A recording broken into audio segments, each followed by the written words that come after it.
Ashwin sweets and ஸ்நாக்ஸின் விழாக்கால கொண்டாட்டம். இந்த தீபாவளியை அஸ்வின்ஸின் இனிப்பு மற்றும் கார வகைகளை வாங்கி மகிழ்ச்சியுடன் கொண்டாடுங்கள்.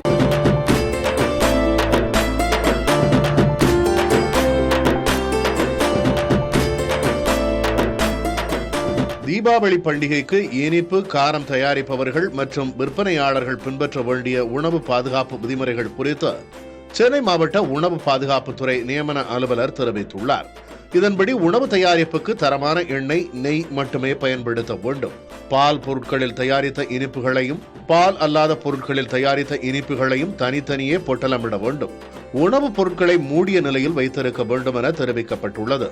உணவுப் பொருட்களை கையாள்பவர்கள் அனைவரும் மருத்துவ தகுதி சான்று பெற்றிருக்க வேண்டும். உணவுகளை கையாள்பவர்கள் வெற்றிலை, புகையிலை மெல்லுதல், புகைப்பிடித்தல், எச்சில் உமிழ்தல் போன்ற செயல்பாடுகளை உணவு தயாரிக்கும் வளாகத்தில் மேற்கொள்ள அனுமதிக்க கூடாது என்றும் அறிவுறுத்தப்பட்டுள்ளது. பணியாளர்கள் அனைவரும் தலையுறை, கையுறை மற்றும் மேலங்கி அணிந்திருக்க வேண்டும். பேக்கிங் செய்யப்படும் உணவு பொட்டலங்களில் உணவு பாதுகாப்பு லேபிள் விதிமுறைகளை கண்டிப்பாக பின்பற்ற வேண்டும். கிஃப்ட் பாக்ஸ்களில் பேக்கிங் செய்யப்படும் இனிப்பு, காரம், உலர் பழங்கள், கொட்டைகள் போன்றவற்றிலும் கண்டிப்பாக லேபிள் விதிமுறைகள் பின்பற்றப்பட வேண்டும் எனவும் தெரிவிக்கப்பட்டுள்ளது. உணவுப் பொருட்களை பிற வணிகர்களுக்கு விற்பனை செய்யும் முன் அவர்கள் உணவு பாதுகாப்பு உரிமம், பதிவு சான்றிதழ் பெற்றுள்ளதை உறுதி செய்து கொள்ள வேண்டும்.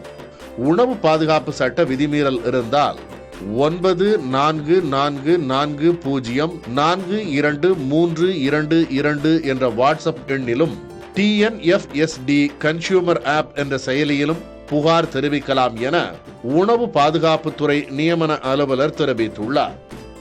அஸ்வின் ஸ்வீட்ஸ் அண்ட் ஸ்நாக்ஸின் விழாக்கால கொண்டாட்டம். இந்த தீபாவளியை அஸ்வின்ஸின் இனிப்பு மற்றும் கார வகைகளை வாங்கி மகிழ்ச்சியுடன் கொண்டாடுங்கள்.